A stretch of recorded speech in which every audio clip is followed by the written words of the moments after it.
अस्सलाम वालेकुम, बारान रहमत में आपको खुशामदीद। मैं हूं आपको मेज़बान सैयद फरहान अली वारिस। सब वक्त हुआ है किचन का, जहां मामता वहां डालडा, यानी जहां किचन वहां डालडा। बनास्पति और डालडा कुकिंग ऑयल होता है और कुदरती जड़ी बूटियों से तैयार करदा जामे शीरी, जो कि हर दस्तरखान पर रौनक रमज़ान की दुबाला कर देता है। हड्डियों में ताकत की ज़रूरत हो तो दूध का इस्तेमाल करना ज़रूरी है, और दूध के इस्तेमाल की बात हो तो ऑल पर्स का इस्तेमाल बहुत ज़रूरी है। विटामिन सी हमारी क़ुव्वत मदाफ़त को मजबूत बनाता है, जैसे कि टैंक विटामिन सी से भरपूर है, एनर्जी से भरपूर है।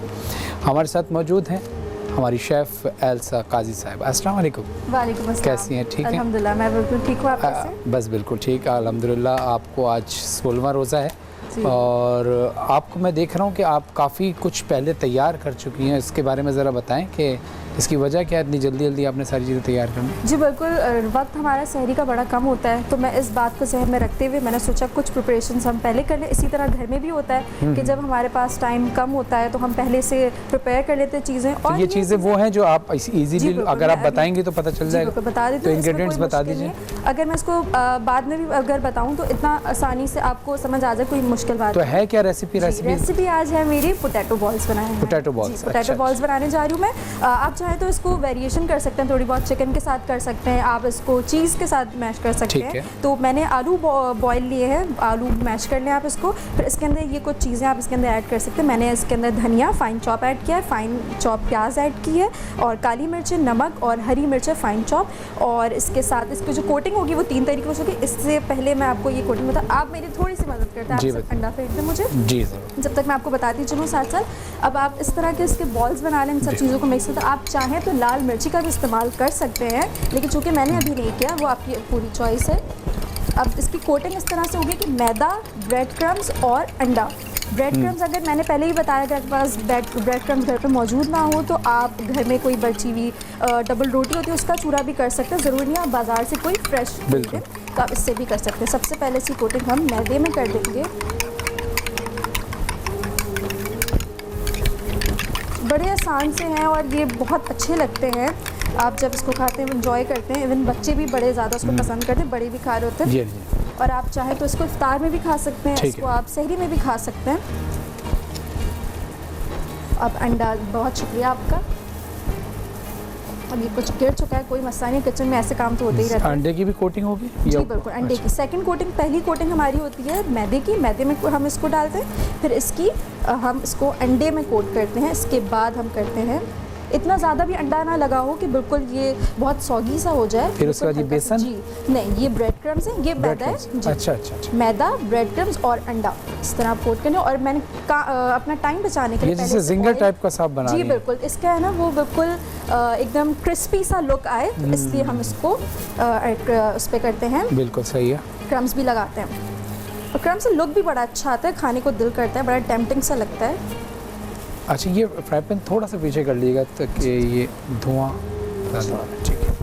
अब मैंने टाइम बचाने के पहले से ऑयल इसमें गर्म कर लिया है फ्राई पैन में, डालडा कुकिंग ऑयल का इस्तेमाल किया। अब इस तरह से मैं आपको कुछ वक्त चूँकि कम है तो मैं आपको 2-3 करके दिखा देती हूँ ताकि आपको अंदाज़ा हो जाए। और बहुत आसान सी रेसिपी है, मेरे ख्याल से आप भी ये बना सकते हैं, कोई इतना मुश्किल नहीं है इसमें। जी अब अच्छा, मैं आप इतने इसको फ्राई करें, मैं और मैं क्राम से गुफ्तगू कर लूँ इतने? ठीक है अच्छा, बहुत शुक्रिया। अस्सलाम वालेकुम सर। मौलाना आबिद रिज़वी साहब और जवाद आबदी साहब हमारे साथ मौजूद हैं।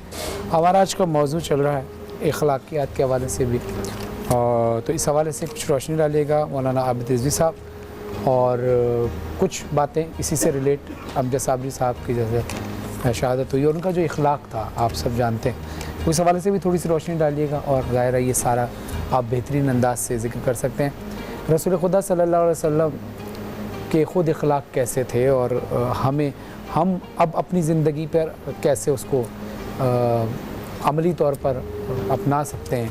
क्योंकि बहुत सारे लोग तो ये कहते हैं ना कि भाई वो तो रसूल थे, वो कर सकते थे, हम क्या करें। तो इस पे ज़रा रोशनी डालिए, ये ज़रा गलत फहमियाँ दूर हों, क्योंकि रसूल खुदा सल्लल्लाहु अलैहि वसल्लम ने जो अमल किया वो हमारे लिए क्या कि तुमने ये करना है। बेशक। बिस्मिल्लाह आबिद रिज़वी साहब। अऊज़ु बिल्लाहि मिनश शैतानिर रजीम, बिस्मिल्लाहिर रहमानिर रहीम। क़ाल अल्लाहु तआला फ़िल क़ुरआनिल मजीद वल फ़ुरक़ानिल हमीद, लक़द कान लकुम फ़ी रसूलिल्लाहि उस्वतुन हसना आमन्तु बिल्लाहि सदक़ल्लाहुल अज़ीम औ कमा क़ाल अल्लाहु तआला फ़ी मक़ामिन आख़र व इन्नका लअला ख़ुलुक़िन अज़ीम। हुस्न अखलाक की जब बात आती है तो सैयद आलम सल्लल्लाहु अलैहि वसल्लम की बासत मुबारका के मकासद में से एक मकसद ये था कि लोगों को इबादत के तरीक़े सिखाए जाएँ और उनके अखलाक व किरदार को संवारा जाए। इसके साथ साथ सैयद आलम सल्लल्लाहु अलैहि वसल्लम का अखलाक कैसा था उसकी तो ख़ुद रब्बे ज़ुल जलाल ने अपने पाक कलाम में तारीफ़ इस अंदाज़ से फरमाया व इन्नका लअला ख़ुलुक़िन अज़ीम, आप अखलाक के अज़ीम मनसब पर फायज़ हैं, सबसे बुलंद दर्जे पर। यानी हर वो शय जिसे हुस्न खुल्क कहा जा सकता है, जो उसने अखलाक वाली बात हो सकती है, वो सैयद आलम सल्लल्लाहु अलैहि वसल्लम की ज़ात में मौजूद, बल्कि उसका मंबा और सरचश्मा वो आक़ाइद आलम सल्लल्लाहु अलैहि वसल्लम की ज़ात गिरामी है। और अखलाक में मोमिन की जो खुसूसियात जो सैयद आलम सल्लल्लाहु अलैहि वसल्लम की ज़िंदगी मुबारका से हमें लेने की ज़रूरत है। और आज जिस तरह अमजद साबिरी भाई शहीद रहमतुल्लाह अलैह की आपने बरसी के हवाले से बात की, अगर उनको भी हम लें तो मैं कहता हूँ कि रसूलुल्लाह सल्लल्लाहु अलैहि वसल्लम का जूद व सखा, लोगों को अता करना, ये उसने अखलाक में से है। दूसरे की ज़रूरत को अपनी ज़रूरत पर तरजीह देना या दूसरों के काम आना, जिस तरह के इन हालात में इसकी बहुत ज़रूरत है। सैयद आलम सल्लल्लाहु अलैहि वसल्लम की बारगाह में जब भी कोई माल आता, आपने कभी उसे जमा नहीं फरमाया बल्कि तकसीम फरमा दिए। अपना है, पराया है, जिसको जब भी कोई ज़रूरत पेश आई वो हुज़ूर की बारगाह में आया और आक़ाइद आलम सल्लल्लाहु अलैहि वसल्लम ने उसे अता फरमा दिया। और अमजद साबरी शहीद के बारे में मुझे ये मालूमात पहुँची थी जब उनकी शहादत हुई कि उनके इंतकाल के बाद ये बात पता चली कि उनके ज़ेर किफ़ालत बहुत सारे ख़ानदान थे जिसका किसी को पता नहीं था, जिनके सारे घर का ख़र्चा वो उठाया करते थे। रसूलुल्लाह सल्लल्लाहु अलैहि वसल्लम की अखलाक और आपकी सीरत के हवाले से कुरान ने हमें ये कहा, जैसे आपने बात की कि वो तो सैयद आलम सल्लल्लाहु अलैहि वसल्लम है, हम ठहरे उम्मती, तो कुरान ने ये कहा कि लक़द कान लकुम फ़ी रसूलिल्लाहि उस्वतुन हसना, तुमने ज़िंदगी गुजारनी है, तुम बेहतर इंसान कैसे हो सकते हो, वो इंसान जिसे अशरफुल मखलूक़ात कहा जाता है, उस नहज पर आने के लिए तुम्हें क्या करना होगा? रसूलुल्लाह सल्लल्लाहु अलैहि वसल्लम की सीरत में, आपके अखलाक व किरदार में, आपकी शख्सियत में जो खूबियाँ हैं, तुम अपनी इस्तिताअत के मुताबिक उनमें से लेना शुरू कर दो। और यहाँ पर एक हमारे दोस्त कहा करते थे कि रसूलुल्लाह सल्लल्लाहु अलैहि वसल्लम की सीरत तय्यबा में से हम अपनी ज़िंदगी में अगर एक बात भी रोज़ की ले लेना कि जी ये सीरत की बात है और इसे मैंने अपनी ज़िंदगी का हिस्सा बनाना है। मिसाल के तौर पर रसूलुल्लाह सल्लल्लाहु अलैहि वसल्लम के अखलाक में वो ख़ास सिफत जिसका अपने और बेगाने सभी एतराफ़ किया करते थे, वो है सिद्क़, सदाकत, सच्चाई। आपने अपनी पूरी ज़िंदगी में कभी खिलाफ बाके बात नहीं फरमाई। अमानतदार होना यह आपके अखलाकियात में से है कि कुफार व मुशरिकीन भी आपको सादिक व अमीन कहा करते थे। आज हम इसे अपनी ज़िंदगी का हिस्सा बनाएं कि मैं कभी झूठ ना बोलूं और मैं कभी अमानत में ख़यानत ना करूं। लेकिन हमारा मुआशरा, हमारे अखलाक आज इसके बरक्स नज़र आते हैं। इस मुश्किल सूरत हाल में भी लोगों ने अमानत को इख्तियार नहीं किया, अमानत में ख़यानत शुरू की, लोगों के साथ ज़्यादती की। तो सैयद आलम सल्लल्लाहु अलैहि वसल्लम की बासत का मकसद आक़ाद आलम सल्लल्लाहु अलैहि वसल्लम ने फरमाया, इन्नमा बुइस्तु लिउतम्मिमा मकारिमल अखलाक, मैं इसलिए भेजा गया कि मैं मकारिम अखलाक की तकमील करूँ। और उम्मती पर भी ये लाजिम है कि वो रसूलुल्लाह सल्लल्लाहु अलैहि वसल्लम की अखलाकियात को ले और उन अखलाकियात के मुताबिक अपनी ज़िंदगी को बेहतर बनाए, ताकि उस माशरे की तश्कील हो सके जिसे एक मुस्लिम माशरा, जिसे इंसानों का एक बेहतरीन माशरा कहा जा सके। जज़ाकल्लाह आबिदी साहब, बहुत शुक्रिया आपका। जी मौलाना जवाद आब्दी साहब। अखलाकियात तो मैं समझता हूँ कि इस्लाम से पहले ये इंसानियत का उन्वान है। आप यूरोपी ममालिक में चले जाएँ, वहाँ पर भी जो है वो शुक्र का नज़रिया मौजूद है, अखलाकियात का नज़रिया मौजूद है। और मोरल साइंस का तो इतना वसी इसका पैमाना है कि इस्लाम से बढ़कर दूसरे मज़ाहिब में भी देखें तो अखलाकियात का दर्स देते नज़र आते हैं। हम जिस नबी के उम्मती हैं उस नबी का तो नारा ही यह है कि इन्नमा बुइस्तु लिउतम्मिमा मकारिमल अखलाक। मुझे एक मुख्तसरन एक जुमला याद आया। एक मरतबा एक शख्स ने हज़रत अली अलैहिस्सलाम से आकर पूछा कि मुझे दुनिया की हुजूर के अखलाक गिनवा दीजिए, हुजूर के अखलाक के हसना कितने थे। सामने वाला समझ रहा था शायद मौला अली हुजूर के अखलाक उंगलियों पर गिनवाना शुरू कर देंगे। हज़रत अमीरुल मोमिनीन अली इब्न तालिब ने मुस्कुरा के फरमाया, तू मुझे दुनिया की नेमतें गिन के बता दे कितनी है। उसने कहा, या अली दुनिया की नेमतें तो मैं गिन सकता हूँ, इसलिए कि दुनिया की नेमतें तो इतनी ज़्यादा नहीं है। अमीरुल मोमिनीन ने कहा, कुरान तो कहता है कि मताउ दुनिया कलील, दुनिया की नेमतें तो बहुत थोड़ी हैं, और तू कह रहा है कि मैं नेमतें गिन नहीं सकता। उसने जैसी कि जुमला कहा तो उसने कहा, या अली कलील होने के बावजूद मैं आजिज़ हूँ कि दुनिया की नेमतें गिन सकूँ। फ़ौरन अमीरुल मोमिनीन ने मुस्कुरा कर कहा, जब तू खुद कह रहा है कि मैं कलील को गिन नहीं सकता, तो जिस मुस्तफ़ा करीम के अखलाक को अल्लाह ने खुल्क़ अज़ीम कहा है, मैं मोहम्मद के अखलाक को कहाँ से गिन सकता हूँ। तो अखलाक में बड़े मामला छुपे हुए हैं। देखिए आज इस वक्त रिस्क क्राइसिस है ना, माशी परेशानियाँ हैं। मैं एक नुस्खे के तौर पे, मैं कोई तबीब नहीं ना मैं कोई नुस्खा तजवीज़ करता हूँ, मैं एक जुमला कहता हूँ, रिवायत में जुमला मौजूद है, वफ़ी सातिल अखलाक कुनूजुल अर्ज़ाक, जितना अखलाक अच्छा होगा उतना रिस्क के ख़जाने ज़्यादा होंगे।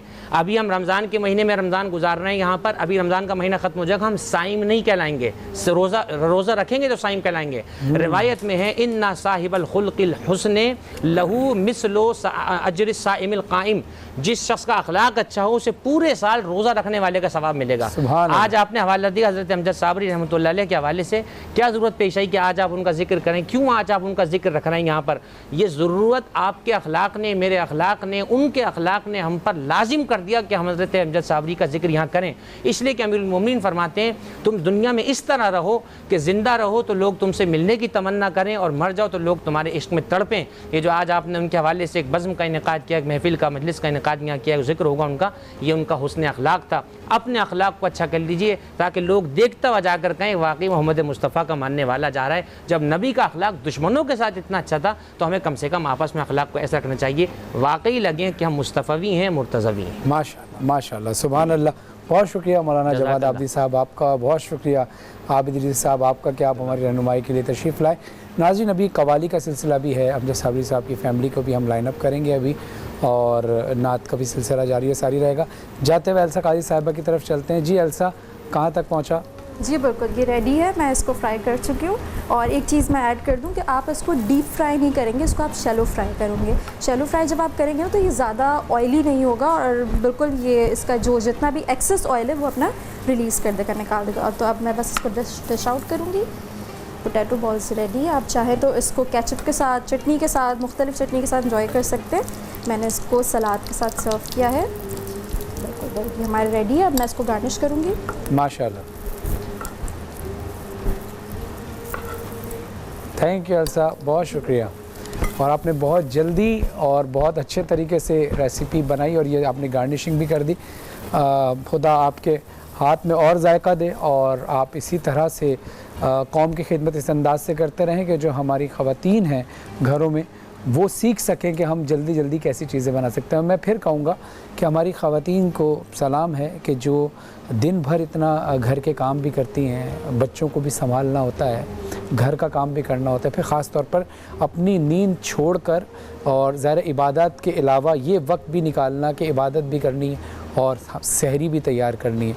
तो मैं शुक्रगुज़ार हूँ उन तमाम ख़वातीन का कि जो अपने अपने घरों में अपने अपने फ़राइज़ अंजाम दे रही हैं।